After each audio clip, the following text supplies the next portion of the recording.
Hello and welcome guys. तो हमने जो है मेडिकल स्टैटिक्स का point number 1 and point number 2 cover up कर लिया है। तो चलिए चलते हैं थर्ड पॉइंट में, जिसमें कि है collection and representation of data, जिसमें कि ट्यूबुलर, ग्राफिकल एंड डायग्रामेटिकली कैसे रिप्रेजेंट करते हैं उनको बताएंगे। साथ में मेजर्स ऑफ लोकेशन जैसे कि एवरेज, परसेंटाइल और मेजर्स ऑफ सेंट्रल टेंडेंसी जिसमें कि अर्थमेटिक मीन या मीडियन एंड मोड जो है उसको समझेंगे। तो आज के जो हमारा सिलेबस है उसमें हम थर्ड और फोर्थ पॉइंट कवर अप करेंगे। तो चलिए गाइस चलते हैं हम। तो इसमें जो थर्ड पॉइंट है जिसमें कि है collection and representation of data. तो ये जो collection of representation of data है इसको हम एक टेबल के फॉर्म में या एक चार्ट के फॉर्म में समझेंगे। डाटा जो है वो ट्यूबुलेशन के फॉर्म में या ड्राइंग के फॉर्म में हम समझ सकते हैं। अगर हम ट्यूबुलेशन करते हैं तो उसमें कौन कौन से टेबल आते हैं? सिंपल टेबल आता है, कॉम्प्लेक्स टेबल आता है, फ्रीक्वेंट डिस्ट्रीब्यूशन टेबल आता है और मास्टर टेबल आता है। इस प्रकार यहाँ पे 4 टेबल होते हैं, ठीक है गाइज। और जो डायग्राम होता है उसमें बार डायग्राम होता है, पाई डायग्राम होता है, पिक्चर डायग्राम होता है, मैप या फिर स्पॉट डायग्राम होता है। ये सब जो होते हैं ये डायग्राम के फॉर्म में हम शो करते हैं। ग्राफ जो होता है उसमें histogram, frequency polygon, frequency curve, line chart, cumulative and scatter या फिर डॉट जो होता है उसके माध्यम से हम ड्राइंग या फिर ग्राफ को हम रिप्रेजेंट करते हैं, ठीक है। तो आइए एक एक करके हम सबको समझते हैं। जो ज़्यादा इंपॉर्टेंट है उसको अच्छे से समझिएगा क्योंकि बहुत सारी चीज़ें इंपॉर्टेंट है इसमें। ट्यूबुलेशन का मतलब है process of arranging of data in table format. अगर हम टेबल फॉर्मेट में अरेंज करते हैं डाटा को तो वो ट्यूबुलेशन कहलाता है, जिसमें कि रो और कॉलम्स में। It gives one brief view of data. ये क्या हमें one brief view of data देता है। First step to representation and analysis of data जो होता है वो ट्यूबुलेशन होता है, ठीक है। इसमें जो पहला है वो है सिंपल टेबल। सिंपल टेबल में क्या होता है? वेरी स्ट्रेट फॉरवर्ड टेबल बनाते हैं हम। इट इंक्लूड 1 or 2 एट्रीब्यूट्स, ठीक है, एक या फिर 2 एट्रीब्यूट्स होते हैं। इजी टू कंस्ट्रक्ट होता है और number of frequency of event is small. मतलब जो इवेंट होते हैं वो स्मॉल होते हैं। जैसे कि लोकेशन में देखेंगे टीबी डिजीज है और टोटल नंबर कितने हैं। तो यस और नो में, लोकेशन में रूरल में देखें तो यस कितने हैं? 90 पेशेंट मिलते हैं, जबकि नो में है 20 पेशेंट। हमने 110 लोगों में इस चीज़ का वो किया तो उसमें 90 लोगों में यस, 20 लोगों में नहीं। अर्बन में देखें तो 70 और 30 का होता है, टोटल होते हैं 210 और यहाँ पे टोटल होते हैं 160 50। ये होता है simple table representation, okay guys. इसके बाद जो है हमारा दूसरा है वो है कॉम्प्लेक्स टेबल जो होता है if more than 2 attribute comes for representation, तब फिर हम जो बनाते हैं वो होता है कॉम्प्लेक्स, ठीक है। अगर 2 से ज़्यादा एट्रीब्यूट्स है, जैसे कि यस नो हमने लिया था, अब यस नो में भी मेल फीमेल आ जाते हैं तो ये एट्रीब्यूट्स बढ़ जाते हैं। तो लोकेशन वही रूरल अर्बन, और यहाँ पे जो है मेल में 20, मेल में अर्बन में 20, फीमेल में 30, और यहाँ पे भी जैसे कि नो में कितने मेल्स थे कितने फीमेल्स थे उनको टोटल किए और टोटल करके यहाँ पे हमने बताया है, ओके गाइस। उसके बाद होता है फ्रीक्वेंसी टेबल। ये क्या होता है? तो ये मोस्ट इंपॉर्टेंट टेबल होता है क्योंकि लार्ज और ungroup data is represented in small and manageable numbers, ठीक है। इसमें क्या होता है कि हम जो लार्ज होते हैं और अनग्रुप्ड डाटा होते हैं, ठीक है, जो लार्ज हो और अनग्रुप्ड डाटा हो, मतलब उनके जो डाटा हैं वो अनग्रुप्ड हो, उसको हम रिप्रेजेंट करते हैं in small and manageable numbers में, ठीक है। ये 2 प्रकार का होता है, एक डिस्क्रीट होता है, एक कंटिन्यूअस होता है, ठीक है गाइज। इसके बाद जो हमारा मास्टर टेबल होता है, मास्टर टेबल जो होता है it is full flash table giving detail of each experiment unit. ये पूरा फ्लैज टेबल होता है जो कि पूरे एक्सपेरिमेंट को बताता है, ठीक है, ईच एक्सपेरिमेंटल यूनिट को। All columns names are either variable या फिर attribute and each row represent a record, और ये रिकॉर्ड को मेंटेन करता है। जैसे कि यहाँ पे पेशेंट नंबर है, नेम है, एज है, वेट एंड हाइट है, ओके गाइस। तो यहाँ पे आप देखेंगे कि पेशेंट 1 अनुज जो कि 24 साल का है, वेट उसका 68 kg है, हाइट उसकी 170 सेंटीमीटर है। इसी प्रकार अंकुर है, 25 साल का है, 84 kg वेट है, 165 हाइट है उसकी। उसी प्रकार अर्जुन 28 साल का है, 75 kg वेट एंड 164 सेंटीमीटर उसकी हाइट। सत्येंद्र 24 साल का है, 78 kg एंड 168 सेंटीमीटर उसकी हाइट। इस प्रकार आप इसको ऐसे मैनेज करते हैं, मास्टर टेबल कहलाता है। अब इसके कुछ रूल्स होते हैं इस टेबल को, इस टेबल रिप्रेजेंटेशन को। तो इसके क्या क्या रूल्स हैं? टेबल मस्ट बी नंबर्ड होना चाहिए, जितने भी टेबल हैं वो नंबर्स के हिसाब से होना चाहिए। Brief and self explanatory title होना चाहिए, उसमें जो हमने लिखा है जैसे कि मेल फीमेल नो यस वो सब कुछ सेल्फ एक्सप्लेनेटरी होना चाहिए। Heading of the column and row must be clear, जो हेडिंग और कॉलम होना चाहिए must be clear. Table should not be too large, table जो होना चाहिए वो ज़्यादा लार्ज नहीं होना चाहिए। Comparative figures should be placed, वहाँ पे कंपैरेटिव फिगर्स भी मिलने चाहिए। Footnote should be given, साथ में classes should be clearly defined, जो हमने उसमें लिखा है उसमें क्लासेस शुड बी डिफाइंड होनी चाहिए और नॉन ओवरलैपिंग होनी चाहिए, तब जाके हमारा जो ट्यूबुलेशन है उसके रूल्स को ये फॉलो करता है। दूसरा जो है हमारा वो है डायग्राम के बेसिस पे। Diagram are the useful for visualization representation of qualitative data, जितने भी क्वालिटेटिव डाटा होते हैं उसको विजुअलाइज रिप्रेजेंटेशन करने के लिए ये यूजफुल है।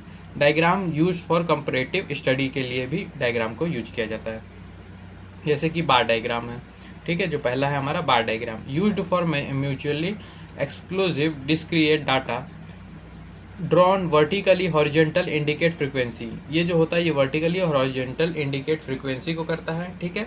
Can be drawn in ascending और descending order of magnitude in the serial number, ये जो होता है ये सीरियल नंबर के हिसाब से असेंडिंग या डिसेंडिंग हो सकता है, ठीक है। यहाँ पे 3 प्रकार के बताए गए हैं, simple bar diagram, multiple bar diagram and proportional bar diagram. जो सिंपल बार डायग्राम होता है उसमें जो है सिंपलेस्ट फॉर्म होता है, form the comparative study of 2 और more values in a single attribute, एक सिंगल एट्रीब्यूट में 2 और मोर वैल्यूज को हम इसमें कंपैरेटिव स्टडी के लिए कर सकते हैं, जैसे कि ए बी ओ। यहाँ पे जो है नंबर ऑफ पेशेंट जो है, जो जैसे कि यहाँ पे 10 पेशेंट जो है वो ए ग्रुप के हैं, जो 20 वाले हैं वो 25 पेशेंट जो है वो बी ग्रुप के हैं। यहाँ पे ब्लड ग्रुप बताया जा रहा है, ओके गाइस, यहाँ पे जो है ब्लड ग्रुप बताया जा रहा है। इसके बाद जो सेकंड है वो है मल्टीपल बार डायग्राम। तो उसमें क्या होता है, which represent more than one set of variable is called multiple. जब एक सेट से ज़्यादा हम किसी को डिफाइन कर रहे होते हैं तो उसमें, जैसे कि हमने वहाँ पे ए बी सी डी बताया था, लेकिन इसी में अगर हम एक सेट से ज़्यादा, यहाँ पे 2 सेट दे रहे हैं, ए ग्रुप के ही 2 सेट, बी ग्रुप के 2 सेट, सी ग्रुप के 2 सेट और डी ग्रुप के 2 सेट, तो यहाँ पे हमें ऐसे करके इसको मल्टीपल बार डायग्राम में रिप्रेजेंट करना है। प्रोपोर्शनल बार डायग्राम की बात करें तो बार आर डिवाइडेड इनटू 2 और more part where each part represent a certain item in proportion to the magnitude of that particular item. मतलब अगर बार डायग्राम, प्रोपोर्शनल डायग्राम की बात करें तो ये जो होता है ये 20 से अलग अलग 2 सर्टेन आइटम को बता रहा होता है, ठीक है। जैसे कि ए है, उसमें अर्बन अलग हैं और रूरल अलग हैं, अर्बन अलग है, रूरल अलग, अर्बन रूरल, तो ये जो है ये ईच सेट ऑफ जो सर्टेन आइटम्स हैं उसको बता रहा है। जैसे कि हमने इसमें भी देखा था अर्बन और रूरल के बीच अलग अलग है, ठीक है। उसी प्रकार यहाँ पे भी ए बी ओ के बीच जो है ये चीज़ें डिवाइडेड इनटू 2 और मोर पार्ट्स में, ठीक है गाइस, प्रोपोर्शनल बार डायग्राम में। इसके बाद है हमारा पाई डायग्राम। पाई डायग्राम जो होता है इसको हम जो है it represent discrete data of qualitative characters, ये भी क्वालिटेटिव कैरेक्टर्स के अंदर आता है। फ्रीक्वेंसी ऑफ द ग्रुप को ये बताता है, साथ में degree of the angle denote the frequency and area of sector. तो इसको निकालने के लिए जो पाई डायग्राम होता है उसके लिए एक फॉर्मूला भी है कि size of angle is equal to class frequency divide by total observation into 360। तो इससे हमारा जो है पाई डायग्राम या फिर साइज ऑफ एंगल निकल के आ जाता है। इसके बाद हमारा आता है पिक्चर डायग्राम। पिक्चर डायग्राम जो होता है इट विच रिप्रेजेंट नंबर्स, ठीक है, ये आइकॉन्स में होता है। आइकॉन्स का मतलब आप समझते हैं कि या तो सर्कल या फिर सर्कल या स्क्वायर शेप या फिर रेक्टेंगुलर शेप जो होता है उसके आइकन्स में होते हैं picture diagram. To make it more intensity easier, interesting, easier होता है टू अंडरस्टैंड, ठीक है। ये सब चीज़ें जो होती है ये पिक्चर डायग्राम के लिए होती है। फिर जो मैप आता है हमारे पास, जो मैप है वो शो करता है graphical distribution of frequency or character. जो फ्रीक्वेंसी ऑफ कैरेक्टर होते हैं उसको ग्राफिकल रिप्रेजेंटेशन करने के लिए हमें मैप की ज़रूरत पड़ती है। इसके बाद जो है ग्राफ जो होता है उसमें हमारा पहला था हिस्टोग्राम। हिस्टोग्राम जो होता है वो geographically presentation of frequency distribution. Area diagram, ठीक है, जो हिस्टोग्राम होता है वो ज्योग्राफिकली रिप्रेजेंट क्या करता है, फ्रीक्वेंसी डिस्ट्रीब्यूशन को। एरिया डायग्राम को बताता है area of rectangular is varies with frequency जो होता है, ठीक है। जो एरिया ऑफ रेक्टेंगल होते हैं वो वेरीज होते हैं विथ फ्रीक्वेंसी, ठीक है। यहाँ पे जो है हॉरिजॉन्टल लाइन एक्स एक्सिस को डिनोट करता है जिसको हम एक्सिस कहते हैं, और जो वर्टिकल लाइन होता है वो वाई एक्सिस को जिसको हम ऑर्डिनेट कहते हैं। Histogram is a series of consecutive bars used for representing frequency distribution of group data. जो ग्रुप डाटा होते हैं उनको ये सीरीज कॉन्सेक्यूटिव बार में यूज करने के लिए, ताकि रिप्रेजेंट कर सके उसकी फ्रीक्वेंसी को। ओके गाइज, दूसरा जो है हमारा frequency polygon. Polygon is a figure with many angles. जो ये जो होता है ये मैनी एंगल्स होता है, ठीक है। यहाँ पे रेक्टेंगल बोल दिया गया था, जबकि यहाँ पे बोल रहे हैं many angles. It is used when set of data are to be illustrated on some diagram such as birth rate or death rate etc. इसको तब यूज किया जाता है जब सेट ऑफ जो डाटा है हमारा वो इलस्ट्रेटेड सेम डायग्राम में मिल सके, जैसे कि डेथ रेट और birth rate. It is obtained either by joining the midpoint of the class interval at the height of the frequency by straight line। इसको हम स्ट्रेट लाइन से ड्रॉ करते हैं और उसके जो क्लास इंटरवल होते हैं at the height of frequency पे। ओके, ये ज्वाइन कर सकता है। इसके बाद जो हमारा थर्ड आता है वो होता है हमारा फ्रीक्वेंसी कर्व। फ्रीक्वेंसी कर्व जो होता है वो बताता है हमें when number of observation are very large and group interval reduce. जो ग्रुप इंटरवल होता है वो रिड्यूस होता जाए और नंबर ऑफ ऑब्जर्वेशन बहुत लार्ज हो, then the frequency polygon tend to loss its angulation giving rise to smooth curve called frequency curve. देखिए, जब भी जो हमारा ऑब्जर्वेशन होता है वो बहुत ज़्यादा हो और ग्रुप इंटरवल रिड्यूस होते जाए, तो उसमें जो है पॉलीगन, जो फ्रीक्वेंसी पॉलीगन होता है उसका लॉस इट्स एंगुलेशन, जितने भी एंगल होते हैं वो लॉस कर जाता है, जिसके वजह से एक स्मूथ कर्व मिलता है, उसी को हम फ्रीक्वेंसी कर्व कहते हैं। लाइन चार्ट क्या होता है? Frequency polygon represent variation by line. जितने भी फ्रीक्वेंसी पॉलीगन है उसको रिप्रेजेंट कर रहे हैं वेरिएशन को, वो भी किससे? लाइन से। Tend of on event occurring over periods of time rising, falling and showing fluctuation. Class interval में बी इन मंथ्स और ईयर। जो क्लास इंटरवल होते हैं वो आपको मंथ्स और ईयर्स में मिल सकते हैं और ये शो कर सकता है टाइम राइजिंग को, फेलिंग को या फिर फ्लक्चुएशन को।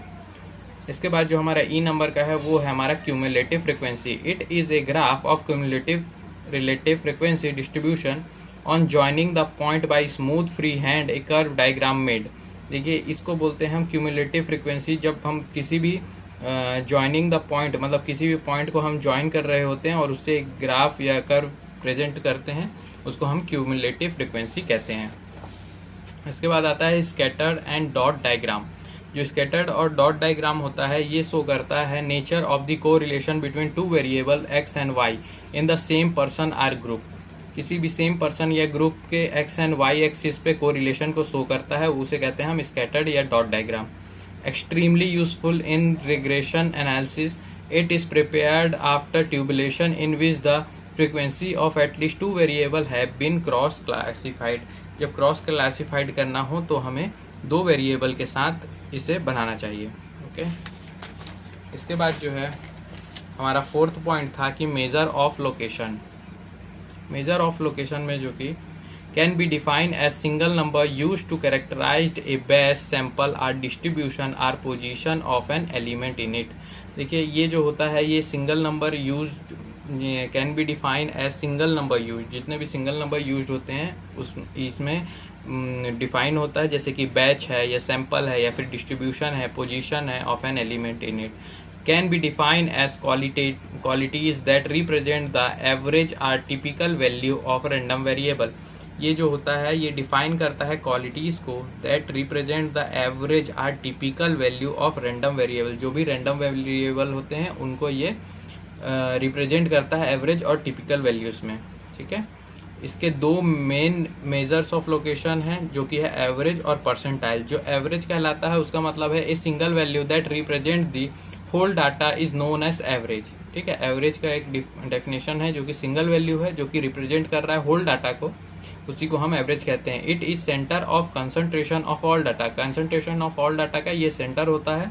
Average can be defined as calculated central value of data set which is obtained by adding all the quantities together and then dividing the total by number of quantities, ठीक है। इसको अगर आप निकालना चाहें तो कैसे निकल सकता है? Average is equal to sum of all number by total number. जैसे कि यहाँ पे 2 4 6 है, तो इन तीनों का सम ऑफ ऑल तो सम करते हैं तो 12, और टोटल नंबर 3, तो 3 से डिवाइड तो 4 इसका एवरेज निकलता है। इसके बाद है परसेंटाइल। परसेंटाइल जो होता है उसे कहते हैं it is a value that provide a sample of data into 100 group containing equal number of observation.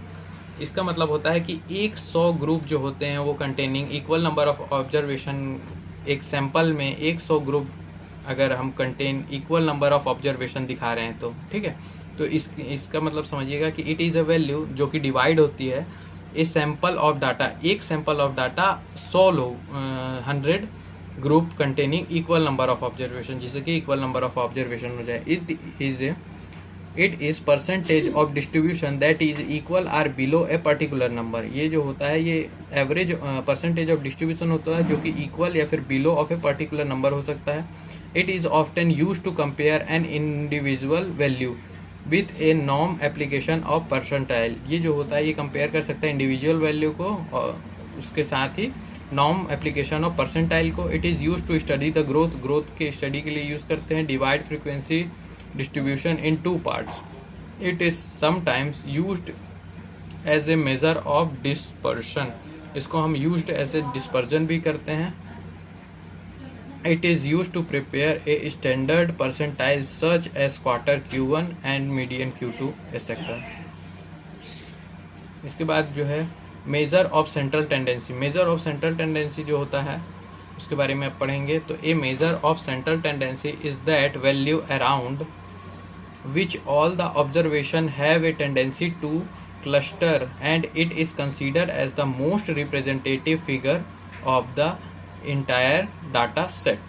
ठीक है, एक मेजर ऑफ सेंटर टेंडेंसी क्या होती है, ये वैल्यू होते हैं around which the all the observation, मतलब ये वैल्यू है around all the observation have a tendency to cluster and it is considered as the most representative figure of the entire data set. ये जो होती है ये सेंटर टेंडेंसी होती है और ये कंसीडर करती है most representative value of the entire data set के लिए। कैरेक्टरिस्टिक्स देखें तो इट इज़ रैपिडली डिफाइन, बहुत जल्दी डिफाइन कर लेते हैं, रैपिडली डिफाइन होती है, easy to calculate and easy to understand होती है। Its computation is based on all the observation. It is least affected by extreme observation. ये सब जो हैं इसके कैरेक्टरिस्टिक्स हैं। इसके बाद हम देखते हैं कि 3 मेजर इंपॉर्टेंट सेंट्रल टेंडेंसी होती है, arithmetic mean, median and mode. ठीक है, इसमें जो है अर्थमेटिक मीन जो होता है ये जो होता है it is sum of all observation divide by total number of observation. ठीक है, इसको डोनोट बाय एक्स के ऊपर बार से हम करते हैं, mean is equal to x bar.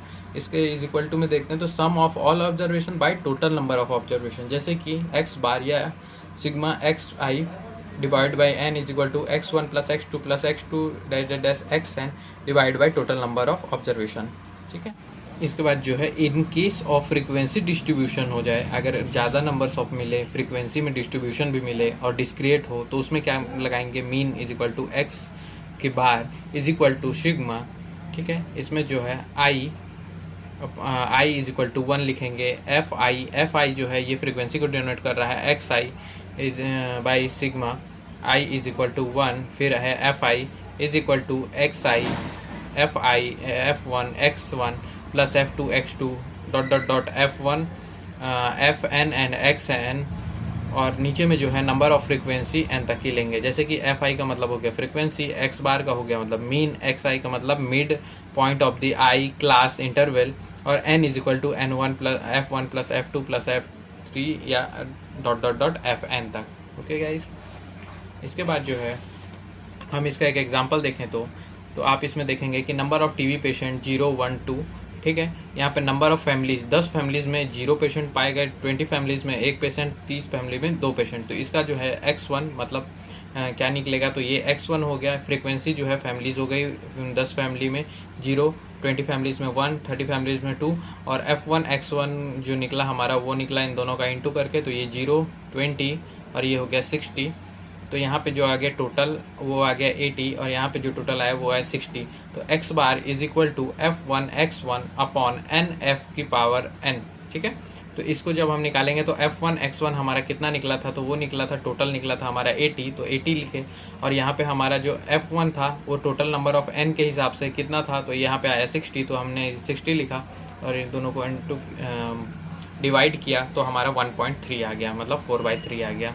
In case of continuous frequency distribution अगर हो तो वहाँ पे क्या करेंगे, x की bar is equal to sum of f and x, f into x और सम ऑफ f, ठीक है। यहाँ पे जो है इसके मेरिट्स और डीमेरिट्स होते हैं। तो मेरिट्स आप देखेंगे तो इजी टू कैलकुलेट होता है, इजी टू अंडरस्टैंड है, इट इज़ रिजिडली डिफाइन होता है, ठीक है, रैपिडली डिफाइन होता है, और it is based on all observation. यहाँ पे बेस्ड ऑन ऑल ऑब्जर्वेशन मिलते हैं। Can't be used for qualitative data, ठीक है, इसमें क्वालिटेटिव डाटा आप यूज़ नहीं कर सकते। कांट डिटरमाइन ग्राफिकली कुछ नहीं शो कर सकते। यहाँ पे है अफेक्टेड बाय एक्सटर्नल ऑब्जर्वेशन जो एक्सटर्नल ऑब्जर्वेशन है उससे ये अफेक्ट होता है, ठीक है गाइस। तो ये था अर्थमेटिक मीन। जो दूसरा है वो है मोड, ठीक है। जो मोड होता है अब उसके बारे में पढ़ेंगे। The observation having maximum frequency known as mode, जो हैविंग मैक्सिमम फ्रिक्वेंसी उसे कहते हैं हम mode. For simple and discrete data, mode जो होता है value of observation occurring maximum number of time. Mode का मतलब होता है जो ऑब्जर्वेशन ज़्यादा टाइम तक आ रही हो, जैसे कि 5, 6, 7, 8। इसमें जो है 8 जो है वो 3 बार आ रहा है, तो इसका मोड हो गया 8। फॉर डिस्क्रीट डाटा, ये तो सिंपल डाटा के लिए था। जो डिस्क्रीट डाटा होता है जैसे कि नंबर ऑफ टीबी पेशेंट, एक डेज पहले दिन 1 मिला, दूसरे दिन 7 मिला, तीसरे दिन 18 मिला, चौथे दिन 36 मिला, पाँचवें दिन 27 मिला, छठवें दिन 33 मिला। तो in this example 4 is having maximum number of frequency, hence mode is 4। यहाँ पे देखेंगे तो सबसे ज़्यादा फ्रिक्वेंसी किस में मिल रही है, 36 मतलब 4। तो 4th डे में तो यहाँ पे जो मोड है वो 4th कहलाएगा, 4 नंबर जिसमें कि 36 नंबर ऑफ पेशेंट मिले हैं, ठीक है। फॉर कंटिन्यूस डाटा के लिए हम मोड के लिए एक फार्मूला यूज़ करते हैं जो कि होता है mode is equal to L plus, यहाँ पे होता है F1 minus F0 upon 2F1 minus F0 minus F2 into H। यहाँ पे L जो है वो लोअर क्लास यूनिट होता है, F1 जो होता है फ्रिक्वेंसी ऑफ मॉडल केस होता है, और जो F0 होता है वो फ्रीक्वेंसी ऑफ प्री मॉडल होता है, जो F2 होता है वो फ्रीक्वेंसी ऑफ पोस्ट मॉडल होता है, और जो N होता है वो क्लास विड्थ कहलाता है। तो इस तरीके से हम इसका आंसर निकालते हैं। जैसे कि अगर एग्जांपल लें तो L1 is equal to 11, F0 is equal to 7, F1 is equal to 8, F2 is equal to 3, H is equal to 5। इसको हम फॉर्मूले में पुट करेंगे तो हमें ये आंसर मिलेगा। जैसे कि 11 plus 8 minus 7, 2 into minus of 7 minus 3 into 5, तो ये निकल के आता है ऐसे। उसके बाद जो हमारा लास्ट है वो है मीडियन। मीडियन जो होता है all observation of variable arranged either increasing या फिर decreasing order, the middle observation is called median. जो भी मिडिल ऑब्जर्वेशन मिलेगा हमें, या हम इंक्रीजिंग में करें या डिक्रीजिंग में, उसको हम मीडियन कहेंगे। मीडियन का मतलब होता है अरेंजिंग ऑफ, इसको कैसे कैलकुलेट करेंगे तो उसके एग्जांपल के लिए देखेंगे आप कि arranging the data in ascending या फिर डिसेंडिंग ऑर्डर। जो भी डाटा है उसको असेंडिंग या फिर डिसेंडिंग, जैसे कि 4, 5, 5, 6, 7, 8, 8, 9, 10, 11, 12, 13, 15, 15। इसमें जो है हमें मिडिल का जो नंबर होता है उसे हम मीडियन कहेंगे। जैसे कि यहाँ से आप गिने 3, 3, 6, 3, 9, 3, 12 और 3, 15। तो यहाँ से 15 नंबर आ रहे हैं, मतलब 7 नंबर इधर से और 7 नंबर इधर से, मतलब ये जो 9 नंबर आएगा 1, 2, 3, 4, 5, 6, 7, 7वां के बाद जो 8वां नंबर होगा, और यहाँ से 1, 2, 3, 4, 5, 6, 7 जो 8वां नंबर होगा वो होगा हमारा मीडियन, ठीक है। When the number of observation is odd, अगर हम नंबर ऑफ ऑब्जर्वेशन ऑड निकलते हैं तो उसमें हम क्या करेंगे, median is equal to n+1/2 का TH, ठीक है, ऐसे निकालेंगे। When the number of observation is even, जब इवन हो, and the median is the mean of n/2 and n/2+1 observation, अगर हमें n/2+1 का ऑब्जर्वेशन मिलता है या फिर n/2 का मीन मिलता है तो उसमें हम क्या करेंगे। तो देखिए एग्जांपल के लिए इसको देखते हैं। तो 1, 2, 3, 4 यहाँ पे जितने भी नंबर्स दिए गए हैं इसको हम कैसे निकालेंगे nth टाइम्स में। तो देखिए n इज इक्वल टू आता है 14, मतलब ये जो है ये कितने हैं, तो 1, 2, 3, 4, 5, 6, 7, 8, 9, 10, 11, 12, 13, 14 है। तो n is equal to total number of participants, तो 14 नंबर हो गए। अब मीडियन निकालना है हमें इनके nth का। तो अगर ऐसे में हमें नहीं मिल रहा है कि जैसे कि यहाँ पे 8th और 9th में हो, तो जैसे कि देखेंगे आपकी यहाँ पे नंबर कितने हो गए, 14 हो गए, ठीक है। अब नंबर अगर 14 हो गए तो हम median is equal to n/2 का वो निकालेंगे, प्लस n n/2 प्लस 1, ठीक है। ऐसे करके तो आप देखेंगे कि 14/2 और प्लस 14/2 प्लस 1, तो यहाँ पे बाई 2, ठीक है। तो यहाँ पे 7th और 8th जो आ रहा है वो आ रहा है, ये दोनों को प्लस करेंगे तो 17/2 आएगा 8.5, लेकिन यहाँ पे जो हमें 7 और 8th जो है वो नंबर लेने हैं, तो यहाँ पे सातवां कौन सा हो जाएगा, तो 1 2 3 4 5 6 7 कौन सा हो गया, 7th हो गया 8 नंबर, और 8th कौन सा हो जाएगा 9 वाला, तो 8 + 9/2 = 17/2। यहाँ पे जो है हम मीन कब लेते हैं, जब नंबर ऑफ ऑब्जर्वेशन इवन हो, जैसे कि यहाँ पे 14 हुआ, and the median is mean of n/2, जो मीन है वो n/2 निकले, या फिर n/2 + 1 ऑब्जर्वेशन हमें मिल रहा हो, तब हमें ये लगाना है और इससे हमारा ये आंसर निकलता है। इसके बाद है, अगर इसी में डिस्क्रिएट सीरीज मिले हमें, तो maximum value having cumulative frequency more than n/2 से ज़्यादा नहीं होनी चाहिए। फॉर कंटिन्यूअस के लिए देखेंगे तो value of lowest class having cumulative frequency more than n/2, discrete unit में भी मोर देन n/2 होती है, जबकि कंटिन्यूअस में भी n/2। जैसे कि अगर एग्जांपल ले लें तो यहाँ पे मीडियन का एक फॉर्मूला है L + n/2 - CF अपॉन में है F × H। ये जो L होता है ये लोअर क्लास यूनिट होता है, जो F होता है, ठीक है, ये F जो है वो है फ्रीक्वेंसी ऑफ मीडियन क्लास। उसके बाद जो है N जो होता है वो टोटल नंबर ऑफ फ्रीक्वेंसी होता है, ठीक है। H जो है वो है class width of median class, और यहाँ पे CF जो होता है वो cumulative frequency of pre median class. इस प्रकार जो है हमारा ये पॉइंट भी जो मीडियन है वो हमें समझ में आता है। थैंक यू गाइस, सभी वीडियोस देखने के लिए आप प्लेलिस्ट में जाके देख सकते हैं। Thank you.